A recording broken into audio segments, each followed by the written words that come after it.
The borders of the state of Israel are constantly being argued about by the nations of the world. What exactly are the borders that Israel is entitled to? Is it the 1948 borders? Is it the 1967 borders? Where is Palestine? Where is Israel? What about the Gaza Strip? What about Judah and Samaria? All of this is up to conflict and argument in the modern world.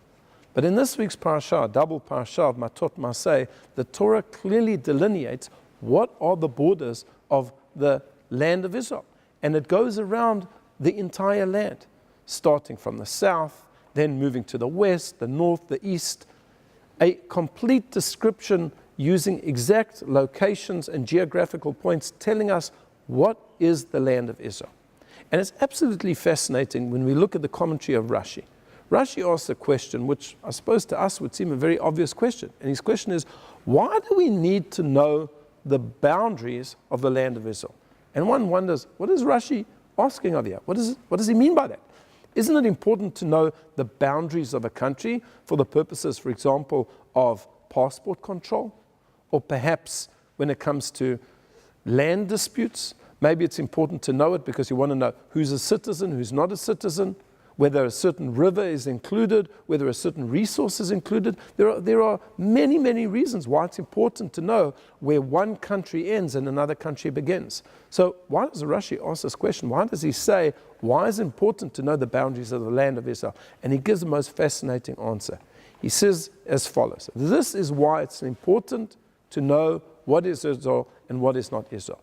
Because there are mitzvot that apply only in the land of Israel, and there are mitzvot that apply in the diaspora also. And therefore the Torah has to say, well, you want to know where must we keep the sabbatical year? Is the sabbatical year to be kept everywhere? No, the sabbatical year must be kept in Israel. But what is Israel? And therefore the Torah tells us these are the biblical borders of Israel. Where do we keep the laws of giving the tithes to the Leviim? Where does that apply? That applies in the land of Israel.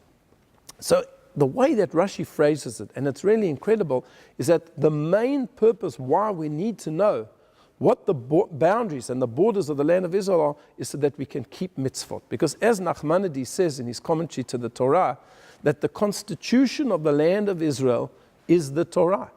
That is where the Torah is kept in its fullest sense. Of course we keep the Torah in the diaspora, but we can't keep the entire Torah in the diaspora. There are many mitzvot that we cannot do. We can only do them in their fullest sense in the land of Israel. And that is why it's so important to know what exactly is the biblical borders of the land of Israel. I wish you a Shabbat Shalom.